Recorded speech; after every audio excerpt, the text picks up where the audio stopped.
आंदोलनाची भूमिका कशा पद्धतीने ठरेल आणि या संदर्भात मनधरणी करण्यासाठी काल प्रसाद लाड जरांगे पाटलांच्या भेटीला आले. अनेक गोष्टीमध्ये चर्चा झाल्या. सामाजिक परिस्थितीमध्ये ज्या पद्धतीने आज शासनाकडून कुणबी प्रमाणपत्र जे बंद आहेत ते का बंद केले आणि कोणी बंद केले, हा प्रश्न जरांगे पाटलांनी प्रसाद लाडला विचारला. आणि खऱ्या अर्थानं ज्या प्रसाद लाडांनी ही दूताची भूमिका मांडली आणि या आंदोलनाला कशा पद्धतीने थांबवता येईल, या उपोषणाला कशा पद्धतीने थांबवता येईल यासाठी सरकारकडून केलेला हा विलोना प्रयत्न शेवटी फसला. आणि या फसलेल्यामुळे त्याची कारणं आणि त्याची मीमांसा करण्यासाठी आजचं हे विश्लेषण.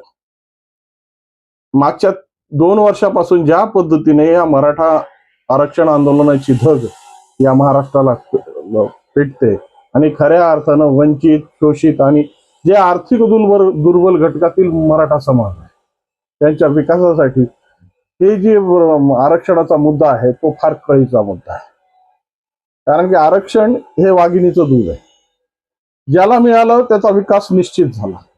आजपर्यंत भारतात ज्या पद्धतीने या आरक्षणाची भूमिका मांडण्यात आली आणि ज्या ज्या प्रवर्गामध्ये आरक्षणाच्या माध्यमातून एक शैक्षणिक म्हणा, सामाजिक म्हणा, आर्थिक म्हणा एक स्थैर्यता आली, त्या पद्धतीने मराठा समाजातही ज्या आर्थिक आणि दुर्बल घटक की ज्यांचा आज विकास होणं गरजेचं आहे, यासाठी हा आरक्षणाचा लढा मांडला आणि कुणबी प्रमाणपत्र देऊन ओबीसी मध्ये यांचं आरक्षण निश्चित करावं अशी मागणी. आणि ह्या सगळ्या मागण्याही मान्य झाल्यात. कुणबीच्या नोंदीही सापडल्यात. शिंदे सरकारच्या काळामध्ये युद्ध पातळीवर या सगळ्या नोंदी शासनाच्या पटलावर आणण्यात आल्या आणि या शासनाच्या पटलावर येऊन या सगळ्या नोंदी सापडून आज काही प्रमाणपत्र देण्यात आली. मग मधल्या काळामध्ये जी प्रमाणपत्र रोखण्यात आली किंवा सध्या ज्या पद्धतीची परिस्थिती या कुणबी प्रमाणपत्रासाठी निर्माण झालेली, याला जबाबदार कोण? इकडून तर शासनाने GR काढलाय, ज्या पद्धतीच्या भूमिका मांडायच्या त्या भूमिका मांडल्यात, तरीही अजूनही या संदर्भातली जी खरी परिस्थिती आहे आणि खरी कवायत आहे ती समोर यायला तयार नाही. कार्यकर्ते जात आहेत, तहसीलदार, SDM म्हणजे उपविभागीय अधिकारी यांच्याशी भांडतायत. ते म्हणतात की वरून द्यायला बंदी केली आणि वरून शासन म्हणतंय की आम्ही कसल्याही पद्धतीचा मज्जाव केला नाही. मग याच्यात नेमकं शिस्त आहे काय आणि हा नेमका पेच कशामुळे अडकलाय? खऱ्या अर्थानं ही सगळ्या कवायती शासनाच्या पटलावर शासनाने याचा समाचार घेतला पाहिजे. पण परिस्थिती अशी आहे की आम्हाला राजकारण भिजत घुंगडं ठेवायची सवय. दरवेळेस या प्रकारच्या पद्धतीने आम्ही राजकारणाची जी भूमिका आहे आणि जी प्रसिद्धी आहे ती कायम स्वरूपात आपल्या पारड्यात पाडण्याचा प्रयत्न करतो.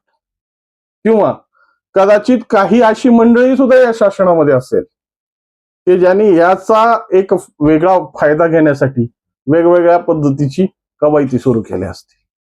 त्या माकडाच्या कोलांट एवढ्या असतात त्या पद्धतीनं.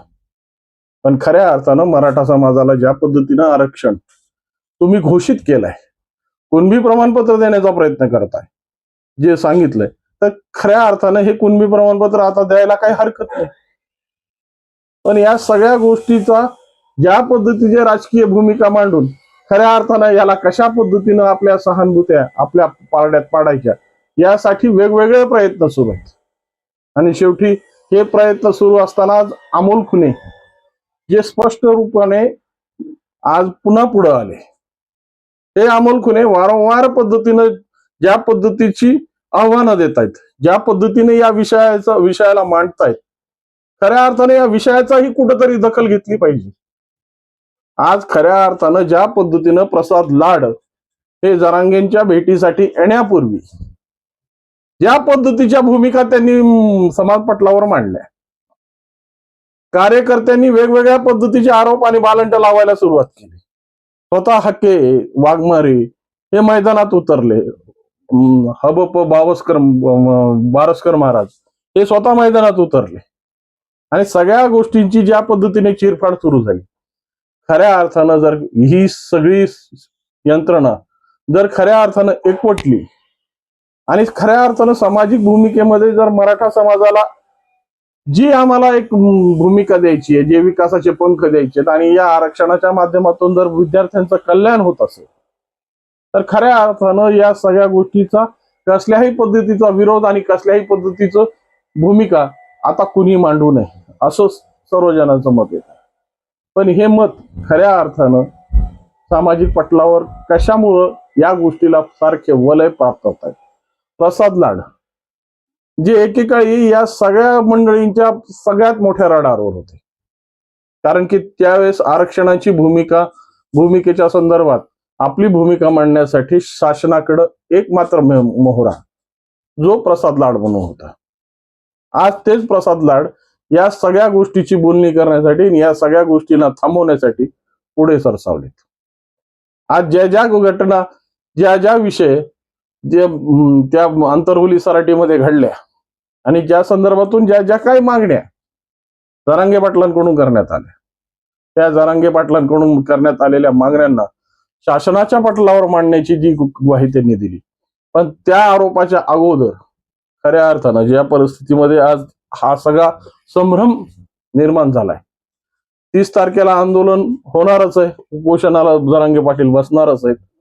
ही जरी एक सत्यता असेल तरी शासनाकडून ज्या पद्धतीच्या भूमिका या स्पष्ट व्हायला हव्या.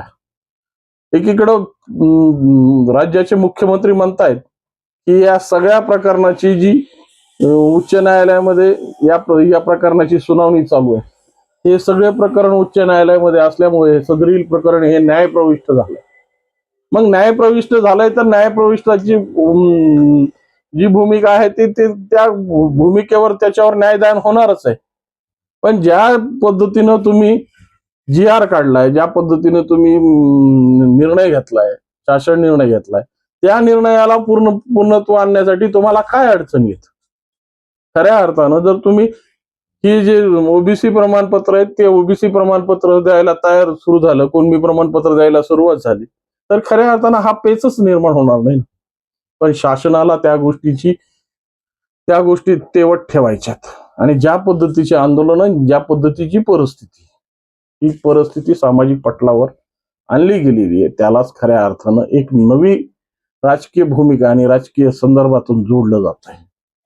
नेमकं समाज कोणत्या भूमिकेत आता लक्ष घालेल?